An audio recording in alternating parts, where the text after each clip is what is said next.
विलायत न्यूज़ में आपका स्वागत है। एजुकेशन से जुड़ी खास खबर के साथ आपकी खिदमत में हाजिर हैं।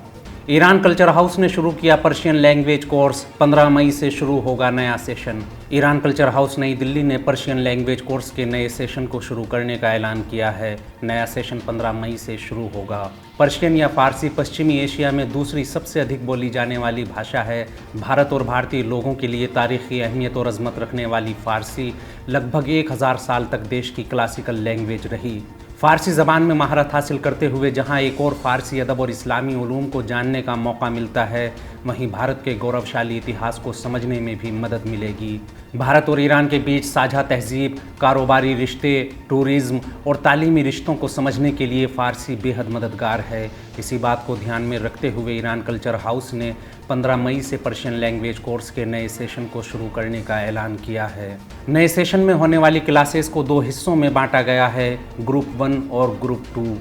ग्रुप 1 में हर हफ्ते सोमवार, बुधवार और जुमे के दिन शाम 5 बजे से 6:20 तक 3 क्लास हुआ करेंगी। इस ग्रुप में टोटल 36 क्लासेस होंगी।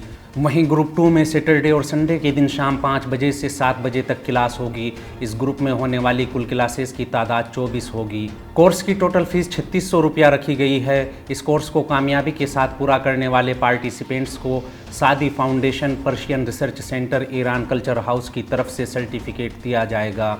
गूगल फॉर्म की लिंक खबर की डिस्क्रिप्शन पर दी गई है। ज़्यादा तफसील और जानकारी के लिए ईरान कल्चर हाउस नई दिल्ली या स्क्रीन पर दिए गए नंबरों पर राब्ता किया जा सकता है। आज की इस खास खबर में फ़िलहाल इतना ही। देश, दुनिया, मिडिल ईस्ट और इस्लामी देशों की अहम खबरें जानने के लिए विलायत न्यूज़ से जुड़े रहिए।